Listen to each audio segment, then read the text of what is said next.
ये विद्यार्थियों नमस्कार। मैं professor Anuradha Gupta, associate professor in history, LBS government PG college Kotputli. आज के इस व्याख्यान में हम सैयद वंश का अध्ययन करेंगे। नासिरुद्दीन महमूद तुगलक वंश का अंतिम शासक था, जिसके समय में दिल्ली की गद्दी पर, दिल्ली साम्राज्य पर तैमूर का आक्रमण हुआ। तैमूर ने दिल्ली में भारी तबाही मचाई। तुगलक वंश का अंत 1414 ईस्वी में हुआ। तुगलक वंश के बाद दिल्ली की गद्दी पर सैयद वंश का शासन स्थापित हुआ। सैयद वंश का प्रथम सुल्तान खिज्र खां था। खिज्र खां की जो ये उपाधि थी सैयद, उससे ही पता चलता है कि वो एक साधु प्रवृत्ति का था। वो स्वयं को मोहम्मद साहब का वंशज मानता था। खिज्र खां ने स्वयं को सुल्तान कहलाने के स्थान पर रैयत ए आला कहकर पुकारा। उसने रैयत ए आला की उपाधि धारण की। खिज्र खां के पश्चात उसका पुत्र मुबारक शाह 1421 ईस्वी में दिल्ली की गद्दी पर बैठा और 1434 ईस्वी तक उसने शासन किया। मुबारक शाह ने सुल्तान की उपाधि धारण की।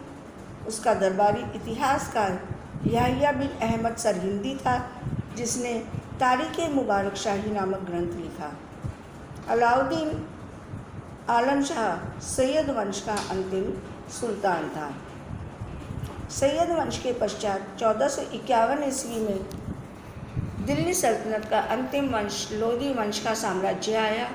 लोधी वंश का समय है 1451 ईस्वी से 1526 ईस्वी तक। लोधी वंश में 3 सुल्तानों ने शासन किया। इसका संस्थापक बहलोल लोधी था। बहलोल लोधी के पश्चात सिकंदर लोधी और फिर इब्राहिम लोधी गद्दी पर बैठा।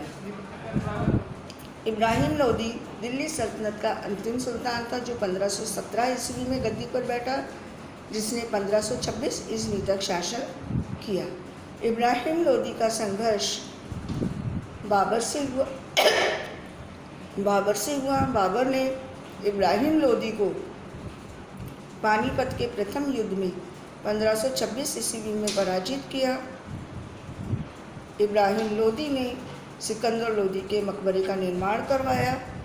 इस मकबरे की खासियत यह थी कि इसमें दोहरे गुंबद का प्रयोग किया गया था। इब्राहिम लोधी और राणा सांगा के मध्य भी 1518 ईस्वी में खातौली का युद्ध हुआ था, जिसमें इब्राहिम लोधी की पराजय हुई थी। 1526 ईस्वी में इब्राहिम लोधी बाबर द्वारा पानीपत के प्रथम युद्ध में पराजित हुआ। इसमें इब्राहिम लोधी लड़ते हुए मारा गया और लोधी साम्राज्य का अंत हो गया। भारत पर मुग़ल सत्ता की स्थापना हुई। बाबर मुग़ल साम्राज्य का प्रथम सुल्तान था।